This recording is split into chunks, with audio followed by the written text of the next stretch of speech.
You ask Tiger to solve. This deals with linear equations with one unknown. The final result is x equals 120. Let's solve it step by step. Group all constants on the right side of the equation. Subtract 50 from both sides. Simplify the arithmetic.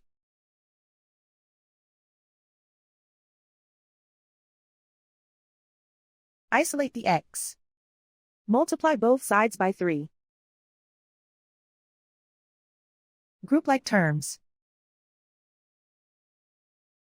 Multiply the coefficients. Simplify the fraction. Simplify the arithmetic. And so the final result is x equals 120.